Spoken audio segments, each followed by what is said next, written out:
Hello and good afternoon, students. How are you? We are fine. Are you all fine? Yes, sir. Today, it is something important for us to learn.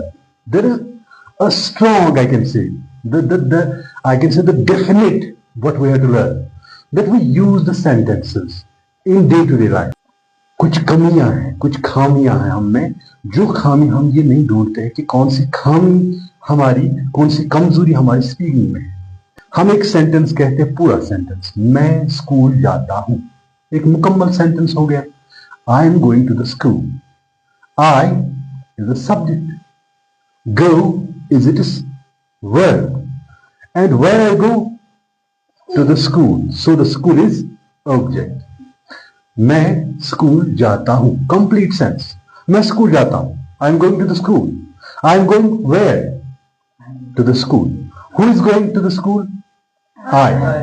So subject is here, verb is here, and object is here. It means that this is complete sentence. We can also say the complete clause. Then what the clause and the sentences are, what is the difference between a clause and a sentence? We should know. When we say I go, I go, there is a question in your mind. Where? I do. What? I eat. What? I saw. What? I saw is not giving the complete sense. So we say that this is clause. It means that in a complete sentence, which we say the sentence, there is a subject and a verb and object. We can say subject plus its predicate, full predicate. When there is only subject and its verb denoting the action, but whom, about whom it is, we don't say it.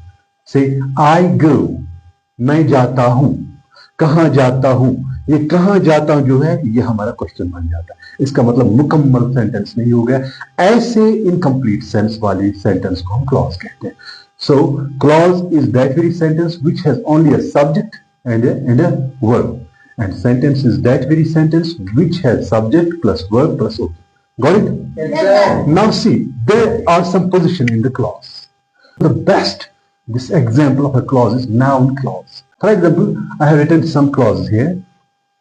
We expect that we shall stand first. We expect, हम उम्मीद करते हैं। Complete subject plus verb, हम उम्मीद करते हैं। क्या क्या उम्मीद करते हैं? हमारे जहन में क्या आ गया? क्वेश्चन, क्या? We expect what? We expect, हम उम्मीद करते हैं। What? क्या उम्मीद करते हैं? ये आपके जहन में आ गया ना? We expect, जब मैं कहूंगा we expect, तो आपके जहन में कौन सा क्वेश्चन आ गया? What या who? जब ऐसे क्वेश्चंस आपके जहन में, मेरे ये इनकम्प्लीट सेंटेंस कहकर यानी क्लॉज कहकर आपके जहन में ये क्वेश्चन आ जाएगा क्या, तो यूं समझिए कि ये नाउन क्लॉज हो गया। या तो ये एज सब्जेक्ट यूज होता है या फिर एज ऑब्जेक्ट यूज होता है, लेकिन नाउन क्लॉज हो गया क्योंकि हमारे जहन में एक क्रक्स पैदा हो गया। What we expect, what we expect, हम एक्सपेक्ट करते हैं। अब ये इनकम्प्लीट है, इसको हम क्लॉज कहते हैं, इसको हम क्लॉज कहते हैं। लेकिन दूसरा क्लॉज ये है, वी शैल स्टैंड फर्स्ट, हम फर्स्ट आएंगे, हम फर्स्ट आएंगे, हम पहले नंबर पर आ जाएंगे। ठीक है? अगर अलग से ये लेंगे हम, वी एक्सपेक्ट, ये क्लॉज है और इंडिपेंडेंट क्लॉज है। वी एक्सपेक्ट, हम उम्मीद करते हैं। वी शैल स्टैंड फर्स्ट, अगर ये अलग लेंगे तो ये भी हम क्लॉज कहते हैं, ये भी कंप्लीट क्लॉज है यानी इंडिपेंडेंट क्लॉज है। We shall stand first. लेकिन अगर हम इस क्या का जवाब देंगे जो यहां पर हमारे जहन में व्हाट आ गया, तो इसके साथ हमें ये कहना होगा that we shall stand first. We expect that we shall stand first. When we repeat the whole sentence, we expect, what we expect? That we shall stand first. हम उम्मीद करते हैं, क्या उम्मीद करते हैं? कि हम फर्स्ट आ जाएंगे। अब जरा इसको अलग कीजिए इससे, that we shall stand first। आपको लगता है ये कंप्लीट है या इनकम्प्लीट है? हालांकि ये कंप्लीट है, we shall stand first, लेकिन that लगाने से कुछ जरूर यहां पर महसूस होता है। क्या? That it should have another sentence first. इसके साथ पहले कोई और सेंटेंस होना चाहिए जिसके जवाब में ये कहा जाए। इसका मतलब है ये जो यहां पर है, ये यहां पर इसका ऑब्जेक्ट बन गया। वी एक्सपेक्ट, हम ये उम्मीद करते हैं। अब क्या उम्मीद करते हैं?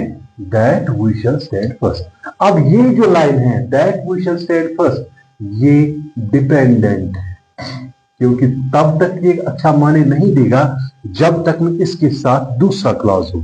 अब वी एक्सपेक्ट जो है हम उम्मीद करते हैं, ये हो गया इंडिपेंडेंट क्लॉज। अब ये सेंटेंस जो बन गया, इस सेंटेंस में दो क्लॉज है, एक इंडिपेंडेंट क्लॉज है, दूसरा डिपेंडेंट क्लॉज है। अब इस इंडिपेंडेंट क्लॉज को देखिए, वी एक्सपेक्ट, हम उम्मीद करते हैं। क्या उम्मीद करते हैं? इसमें जो व्हाट आ गया, इस व्हाट की वजह से जो इसका ये ऑब्जेक्ट है, इस व्हाट की वजह से जो इसका ये ऑब्जेक्ट, सब्जेक्ट और ऑब्जेक्ट हमेशा नाउन्स होते हैं। अब यहां पर देखिए आप, वी एक्सपेक्ट, हम एक्सपेक्ट करते हैं। क्या एक्सपेक्ट करते हैं? यहां पर जो क्या का आ गया, ख्याल आ गया, तो ये वी एक्सपेक्ट जो है इसने सब्जेक्ट की जगह ली। वी एक्सपेक्ट, इसने सब्जेक्ट की जगह ली, और सब्जेक्ट हमेशा क्या होता है?